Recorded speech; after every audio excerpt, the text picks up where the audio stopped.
Hivi umewahi kujiuliza kwa nini unajiona kama umechelewa maishani wakati bado una umri wa miaka 20 au 25 tu? Unajikuta unakesha usiku kucha ukiwaza jinsi ya kutoboa, lakini kila ukiamka asubuhi unahisi umechoka zaidi kuliko jana yake.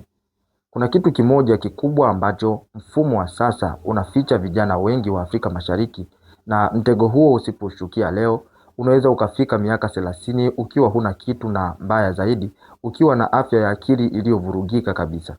Kosa la kwanza la kisaikolojia linaloangamiza vijana wengi wa sasa ni kile wataalamu wanaita instant gratification, yaani kutaka matokeo makubwa sasa hivi.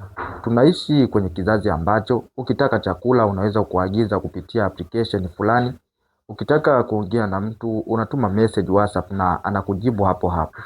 Ubongo wetu umeunganishwa kwamba kila kitu kinatakiwa kitokee hapo hapo. Sasa mtego huu unakuja unapoingia kwenye biashara au unapoanza kujifunza ujuzi mpya. Unategemea uanze kupata pesa baada ya mwezi mmoja tu. Usipoona matokeo unakata tamaa na kusema hii ni ngumu zaidi, au mimi sina nyota, au sina nyota ya mafanikio.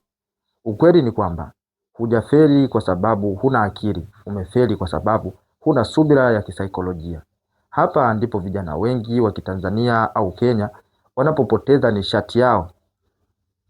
Mapenzi katika umri mdogo kisaikolojia. Unapokuwa na umri chini ya miaka 25, ubongo wako, sehemu inayohusika na maamuzi ya busara, prefrontal cortex, bado inajengeka. Ndio maana ukipenda unapenda mazima, na ukiumizwa, ile tunaita character development, unahisi dunia imeisha. Vijana wengi wanapoteza miaka 2 au 3 ya dhahabu ya kujenga maisha yao kwa sababu wanahangaika kuuguza maumivu ya mtu ambaye. Hatua ya kwanza ni rahisi, lakini inahitaji ujasiri. Acha kujilinganisha na watu wengine. Acha kutumia screen ya simu yako ikulinganishe na watu wengine.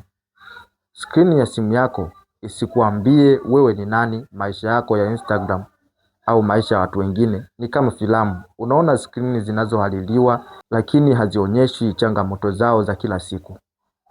Na hatua ya pili ya kutatua changamoto hii, wekeza kwenye ujuzi wa kimya. Katika miaka 20 au 25 na kuendelea, lengo lako lisiwe kukimbizana na pesa, bali kukimbizana na ujuzi utakao kufanya ulipo pesa nyingi zaidi.